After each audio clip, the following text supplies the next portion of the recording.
State bank of India వాళ్ళు 18,000 ఉద్యోగాల కోసం రిక్రూట్మెంట్ చేయబోతున్నారని చెప్పి. సో దాంట్లో భాగంగానే సో మీకు మొదటి నోటిఫికేషన్ అయితే వచ్చేసింది 2,600 సర్కిల్ బేస్డ్ ఆఫీసర్ ఉద్యోగాల కోసం. సో ఈ ఉద్యోగాలకి బోత్ ఆంధ్రప్రదేశ్ వాళ్ళైనా తెలంగాణ వాళ్ళైనా male candidates and female candidates ప్రతి ఒక్కరు ఎలిజిబుల్ ఉంటారు.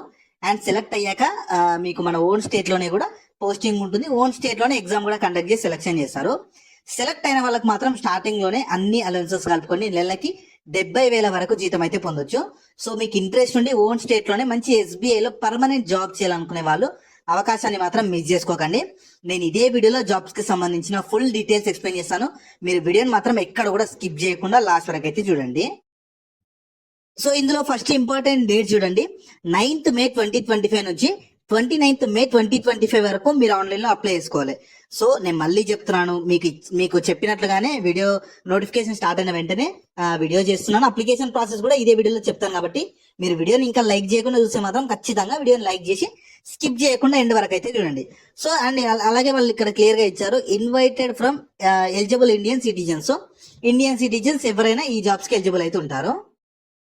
సో ఇందులో టోటల్ 2,600 వేకెన్సీస్ అయితే ఉన్నాయి. కాకపోతే మీకు ఎవ్రీ స్టేట్ కి డివైడ్ చేశారు కొన్ని వేకెన్సీస్ గా. అలా తీస్తే మన తెలంగాణకి ఆంధ్రప్రదేశ్ చూడండి, కింద ఫస్ట్ హైదరాబాద్ అంటే మీకు సర్కిల్ బేస్డ్ ఉంటాయి. హైదరాబాద్ మన తెలంగాణలో ఉంటుంది కాబట్టి తెలంగాణ వాళ్ళందరూ ఎలిజిబుల్ ఉంటారు. 230 వేకెన్సీ అయితే ఉన్నాయి ఎవరికి, హైదరాబాద్ సర్కిల్ తెలంగాణ వాళ్ళకి. నెక్స్ట్ అమరావతి చూడండి, అమరావతి వాళ్ళకైతే మీకు 180 ఉంటుంది, 180. అండ్ లాంగ్వేజెస్ ఏమేమి రావాలంటే ఖచ్చితంగా అమరావతి వాళ్ళకైతే తెలుగు లేదా ఉర్దూ ఉంటుంది. సో మీకు మన ఉర్దూ కూడా మన స్టేట్ లో ఉంటుంది కాబట్టి అలా మీకు ఉర్దూ వచ్చినా సరిపోతుంది, ఏదో ఒక లాంగ్వేజ్ రావాలి. సో తెలుగు మాక్సిమం అందరికి వస్తుంది కాబట్టి ప్రతి ఒక్కరు ఎలిజిబుల్ అయితే ఉంటారు. అలాగే ప్రతి క్యాస్ట్ కి వేకెన్సీస్ ని కేటాయించారు.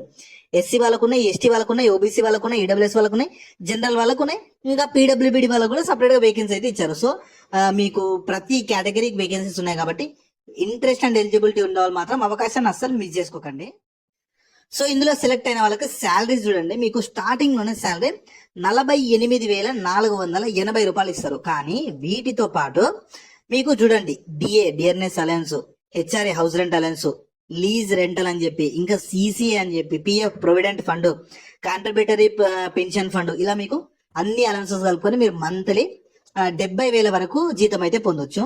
సారీ, మీకు ఏజ్ లిమిట్ చూడండి, మళ్ళీ చెప్తున్నాను, 30th April 2025 వరకు మినిమం 21 ఇయర్స్ ఏజ్ అయితే ఉండాలి. మాక్సిమం ఏజ్ జనరల్ వాళ్ళకు 30 ఇయర్స్ ఎలిజిబుల్ ఉంటారు. అండ్ బిట్వీన్ బౌండ్ డేట్స్ కూడా ఇచ్చారు, 30th April 2004 వరకు. ఎప్పటి నుంచి? 1st May 1995 నుంచి 30th April 2004 మధ్యలో పుట్టిన వాళ్ళు ఎలిజిబుల్ ఉంటారు. అండ్ ఈ డేట్ వరకు 30th April 2005 వరకు మినిమం 21 ఇయర్స్, మాక్సిమం 30 ఇయర్స్ ఇవరు జనరల్ వాళ్ళకు. అదే SC ST వాళ్ళకు 5 ఇయర్స్ ఏజ్ లెగిస్ట్ ఉంటుంది. అంటే SC ST వాళ్ళు 35 ఇయర్స్ ఏజ్ ఉన్న ఎలిజిబుల్ ఉంటారు. నెక్స్ట్ OBC వాళ్ళకైతే 3 ఇయర్స్ ఏజ్ లెగిస్ట్ ఉంటుంది. అంటే OBC వాళ్ళు 33 ఇయర్స్ ఏజ్ ఎలిజిబుల్ ఉంటారు. PWBDలో SC ST వాళ్ళకు 15 ఇయర్స్, PWBDలో OBC వాళ్ళకు 13 ఇయర్స్, PWBDలో జనరల్ EWS వాళ్ళకు 10 ఇయర్స్. అలా మీకు ఇంకా ఎక్స్ సర్వీస్మెన్ వాళ్ళకు 5 ఇయర్స్. ఇలా కేటగిరీ వైజ్ గా ఏజ్ లో రిలాక్సేషన్ ఇస్తుంది కాబట్టి నేను నోటిఫికేషన్ PDF లింక్ ని కూడా కింద డిస్క్రిప్షన్ లో ఇస్తాను, ఒకసారి డౌన్లోడ్ చేసుకొని త్వరలో చెక్ చేసుకోండి.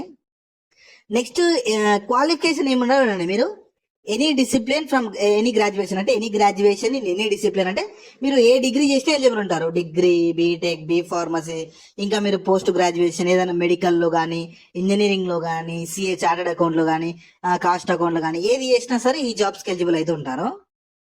సో మీకు సెలక్షన్ ప్రాసెస్ ఎలా ఉంటుందంటే ఫస్ట్ ఆన్లైన్ టెస్ట్ ఉంటుంది ఎలిజిబుల్ ఉండి అప్లై చేసుకున్న వాళ్ళకు, దాని తర్వాత స్క్రీనింగ్ ఉంటుంది, దాని తర్వాత ఇంటర్వ్యూ ఉంటుంది. సో ఆన్లైన్ టెస్ట్ ప్యాటర్న్ చూడండి, మీకు ఆబ్జెక్టివ్ టైప్ ఉంటుంది 120 మార్క్స్ కి, మీకు అలాగే మీకు డిస్క్రిప్టివ్ కూడా ఉంటుంది 50 మార్క్స్ కి. సో 120 ఏమో ఆబ్జెక్టివ్ టైప్, డిస్క్రిప్టివ్ ఏమో 50 మార్క్స్ ఉంటుంది. నేను చెప్తాను డిస్క్రిప్టివ్ కూడా ఎలా ఉంటుందో. మీకు ఆబ్జెక్టివ్ టైప్ చూడండి 2 hours టైం తోటి ఉంటుంది, 120 minutes, 4 సెక్షన్స్ ఉంటాయి, 120 మార్క్స్. 4 సెక్షన్స్ ఏంటంటే ఇంగ్లీష్ లాంగ్వేజ్ నుంచి 30 questions, 30 marks, 30 minutes time. Sectional time ఉంటుంది. సెక్షనల్ కట్ ఆఫ్ అయితే ఏమి ఉండదు అంటే వాళ్ళ నోటిఫికేషన్ లోనే ఇచ్చారు. తర్వాత బ్యాంకింగ్ నాలెడ్జ్ నుంచి 40 questions, 40 మార్క్స్, 40 minutes. దాని తర్వాత జనరల్ అవేర్నెస్ ఎకనామీ నుంచి 30 questions, 30 మార్క్స్, 30 minutes. తర్వాత కంప్యూటర్ ఆప్టిట్యూడ్ నుంచి 20 questions, 20 మార్క్స్, 20 minutes టైం ఉంటుంది. టోటల్ మీకు 120 questions, 120 మార్క్స్, 2 hours టైం అయితే ఇస్తున్నారు. నెక్స్ట్ మీకు డిస్క్రిప్టివ్ ఉంటుంది. డిస్క్రిప్టివ్ కి మీకు 30 minutes టైం ఇస్తారు. ఇంగ్లీష్ లాంగ్వేజ్ ఉంటుంది, అంటే లెటర్ రైటింగ్, ఎస్ రైటింగ్, ఇలా మీకు టోటల్ 2 questions ఇస్తారు, 50 మార్క్స్ ఉంటుంది. అలా మీకు డివైడ్ చేస్తారు. మీకు ఎలాంటి సెక్షనల్ క్వాలిఫై మార్క్స్ అయితే లేదని చెప్పి ఇచ్చారు. అంటే మీరు సెక్షనల్ క్వాలిఫైయింగ్ అనేది ఏమి ఉండదంట, ఆల్ ఓవర్ గానే తీస్తారు. And penalty for wrong answers కి there will be no penalty for wrong answers marked in objective test clear గా ఇచ్చారు. సో మీకు ఎలాంటి పెనాల్టీ ఉండదంట, హ్యాపీగా మీరు అన్ని క్వశ్చన్స్ కి 120 క్వశ్చన్స్ కి 120 క్వశ్చన్స్ మీరు అటెంప్ట్ చేసుకోవచ్చు. సో ఎగ్జామినేషన్ సెంటర్ చూడండి, ఆంధ్రప్రదేశ్ వాళ్ళకి అనంతపూర్, గుంటూరు, విజయవాడ, కర్నూలు, రాజమండ్రి, శ్రీకాకుళం, విశాఖపట్నం, విజయనగరంలో కండక్ట్ చేస్తారు. ఆ కండక్ట్ చేసి సెలెక్షన్ చేస్తారు. నెక్స్ట్ తెలంగాణ, తెలంగాణ వాళ్ళకైతే హైదరాబాద్ లో ఉంటుంది, కరీంనగర్ ఉంటుంది, ఖమ్మం ఉంటుంది, వరంగల్. సో ఓన్లీ ఈ లొకేషన్స్ లో కండక్ట్ చేస్తారు. మీరు అప్లై చేసుకున్నప్పుడు మీకు ఏది దగ్గర అనిపిస్తే ఆ ఏరియాని సెలెక్ట్ చేసుకొని మీకు అక్కడే సెంటర్ ఇస్తారు. నెక్స్ట్ మీకు లోకల్ లాంగ్వేజ్ ప్రొఫిషియన్సీ టెస్ట్. ఇది చాలా మంది కన్ఫ్యూజ్ అవుతున్నారు. ఇది అందరికి అవసరం లేదు. మీకు ఒకవేళ 10th లో కానీ 12th లో కానీ తెలుగు అనేది ఒక సబ్జెక్ట్ ఉందనుకో, లోకల్ లాంగ్వేజ్ ఏది మన తెలుగు కాబట్టి తెలుగు అనేది ఒక సబ్జెక్ట్ ఉంటే మీకు ఎలాంటి లాంగ్వేజ్ ప్రొఫిషియన్సీ టెస్ట్ పెట్టరు. కాకపోతే ఒకవేళ మీకు తెలుగు అనేది సబ్జెక్ట్ లేకపోతే మాత్రమే మీకు లోకల్ లాంగ్వేజ్ టెస్ట్ పెడతారు. సో మనకు తెలుగు ఉంటుంది, ఖచ్చితంగా తెలంగాణ వాళ్ళకి, ఆంధ్రప్రదేశ్ వాళ్ళకి తెలుగు అనేది ఒక సబ్జెక్ట్ ఉంటుంది తెలుగులో, కాబట్టి ఎలాంటి ప్రాబ్లం లేదు. ఇది ఎందుకంటే ఒకవేళ మీరు వేరే సర్కిల్ కి అప్లై చేసుకోవాలనుకో, ఎందుకంటే ఒకవేళ మీరు చెన్నై సర్కిల్ కు లేదంటే బెంగళూరు వేరే స్టేట్ కి అప్లై చేసుకోవాలంటే అక్కడ లోకల్ లాంగ్వేజ్ మీకు రాదు, కాబట్టి వాళ్ళకు ప్రొఫిషియన్సీ టెస్ట్ కండక్ట్ చేస్తారు. ఒక స్టేట్ ఉండి వేరే స్టేట్ కి అప్లై చేసుకుంటే వాళ్ళకి మాత్రమే ప్రొఫిషియన్సీ టెస్ట్ కండక్ట్ చేస్తారు. మన ఓన్ స్టేట్ లో అప్లై చేసుకుంటే మాత్రం మన ఓన్ స్టేట్ లో తెలుగు మీకు వచ్చు అని ఎలా అంటే మీకు 10th లో ఒక సబ్జెక్ట్ ఉంటుంది కాబట్టి మీకు ఎలాంటి ప్రొఫిషియన్సీ టెస్ట్ ఏముండదు. మీరు జస్ట్ డివి అప్పుడు ఆ 10th మెమో కానీ అది సబ్మిట్ చేస్తే సరిపోతుంది. నెక్స్ట్ మీకు ఖచ్చితంగా ఎక్స్పీరియన్స్ అడుగుతున్నారు. ఈ పోస్ట్లకి ఎక్స్పీరియన్స్ ఉండాలి ఖచ్చితంగా. 10th ఏప్రిల్ 2025 కల్లా మీకు minimum 2 years experience in post essential academic qualification experience ఏంటంటే మీకు officer in scheduled commercial bank లేదంటే ఎనీ రీజనల్ రూరల్ బ్యాంక్స్ లో మీరు సెకండ్ షెడ్యూల్ బ్యాంక్ ప్రకారం మీరు 2 years ఆఫ్ ఎక్స్పీరియన్స్ అయితే ఖచ్చితంగా ఉండాలి.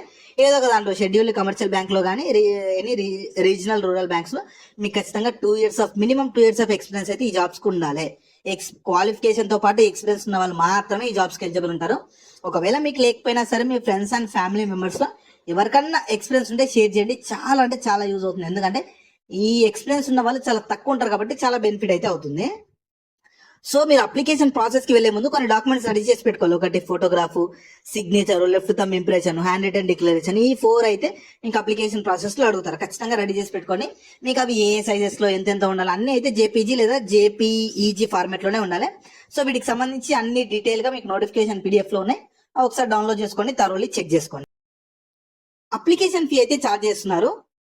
ఎస్సీ, ఎస్టీ, పీడబ్ల్యూబీడీ వాళ్ళకి ఎలాంటి అప్లికేషన్ ఫీ లేదు, కానీ మిగతా వాళ్ళు ఖచ్చితంగా 250 రూపీస్ అప్లికేషన్ ఫీ అయితే పే చేయాలి. సో మీకు ఇంట్రెస్ట్ ఉండి ఎక్స్పీరియన్స్ ఉన్న వాళ్ళు మాత్రం అవకాశాన్ని మిస్ చేసుకోకండి. సో వీటికి సంబంధించిన లింక్స్ అయితే వీడియో కింద డిస్క్రిప్షన్ లో ప్రొవైడ్ చేస్తాను. మీరు ఫస్ట్ దాని మీద క్లిక్ చేస్తే వెబ్సైట్ ఓపెన్ అవుతుంది. వెబ్సైట్ లో మీకు complete job details, qualification, eligibility, salary అన్ని ఉంటాయి. ప్రాపర్ గా చూసుకున్నాక దాంట్లో నోటిఫికేషన్ పీడిఎఫ్ ఉంటుంది. ఫస్ట్ దాన్ని డౌన్లోడ్ చేసుకొని థరోలీ చెక్ చేసుకోండి. దాంట్లోనే మీకు కిందనే అప్లై లింక్ అని ఉంటుంది. దానిపైన క్లిక్ చేస్తే మీరు ఫోన్ లో అప్లై చేస్తుంటే మాత్రం ఇలా వస్తుంది, this website is visible only in landscape mode అని చెప్పి. సో వెంటనే మీరు రైట్ సైడ్ లో ఉన్న 3 dots, రైట్ సైడ్ లో టాప్ లో ఉన్న 3 dots పైన క్లిక్ చేసి డెస్క్ టాప్ మోడ్ ఆన్ చేసి ఫోన్ ని రొటేట్ చేస్తారనుకో వెంటనే ఇలా వచ్చేస్తుంది. మీకు ఇందులో ఆల్రెడీ అకౌంట్ ఉంటే డైరెక్ట్ లాగిన్ అయిపోవచ్చు. అకౌంట్ లేకపోతే click here for new registration ఉంటుంది, దానిపైన క్లిక్ చేయండి. తర్వాత ఇంటర్ఫేస్ ఓపెన్ అవుతుంది. ఫస్ట్ మీ బేసిక్ ఇన్ఫర్మేషన్ ఇవ్వాలి. First name confirm, middle name confirm option అన్ని ఇవ్వాలి. మీ నేమ్ అన్ని ఇచ్చాక మాత్రం ఇక్కడ ఫుల్ నేమ్ దగ్గర మీ నేమ్ వస్తుంది. ఆ నేమ్ ఎలా ఉండాలంటే మీ 10th సర్టిఫికేట్ లో మీ నేమ్ ఎలా ఉంటుందో ఖచ్చితంగా అలానే ఉండాలి. తర్వాత మీ మొబైల్ నెంబర్ అడుగుతుంది. మొబైల్ నెంబర్ ఇచ్చేసి దాన్ని కన్ఫర్మ్ చేసుకోవాలి. ఆల్టర్నేటివ్ మొబైల్ నెంబర్ అంత ఇంపార్టెంట్ అయితే ఏం కాదు. తర్వాత మీ మెయిల్ ఐడి అడుగుతుంది. మెయిల్ ఐడి కూడా ఖచ్చితంగా ప్రజెంట్ వాడుతున్నవి ఇవ్వాలి, మొబైల్ నెంబర్ కానీ మెయిల్ ఐడి కానీ. ఇక్కడ ఇచ్చేయాలి. @ ఇక్కడ ఆల్రెడీ ఉంటుంది, gmail.com ని సెలెక్ట్ చేసుకోవాలి. దాని తర్వాత మీకు కన్ఫర్మ్ ఈమెయిల్ ఐడి దగ్గర మాత్రం ఈమెయిల్ ఐడిని కన్ఫర్మ్ చేసుకొని ఈ సెక్యూరిటీ కోడ్ ఇక్కడ ఎంటర్ చేసి సేవ్ అండ్ నెక్స్ట్ మీద క్లిక్ చేశాక నెక్స్ట్ మీకు ఫోటో అండ్ సిగ్నేచర్ అడుగుతారు. ఫోటో అండ్ సిగ్నేచర్ నేను చెప్పాను నోటిఫికేషన్ పీడిఎఫ్ లో ఉంటాయి. ఒక సైజెస్ లో అడుగుతారు. ఆ సైజెస్ లో రెడీ చేసి పెట్టుకుని అప్పుడు చేయాలి. తర్వాత డీటెయిల్స్, క్వాలిఫికేషన్ డీటెయిల్స్ అన్ని అడుగుతారు, ఎక్స్పీరియన్స్ అవన్నీ అడుగుతారు. ఇచ్చేసాక ప్రివ్యూ చేసుకోవాలి. డీటెయిల్స్ అని మీరు ఇచ్చిన కరెక్ట్ లేదు ఒకసారి ప్రివ్యూ చేసుకొని అప్లోడ్ దగ్గర మాత్రం left thumb impression, hand return declaration, ఇక్కడనేమో ఫోటో అండ్ సిగ్నేచర్, ఇక్కడ left thumb impression, hand return declaration అన్ని ఇచ్చేసి పేమెంట్ చేస్తే మీ అప్లికేషన్ కంప్లీట్ అయిపోతుంది.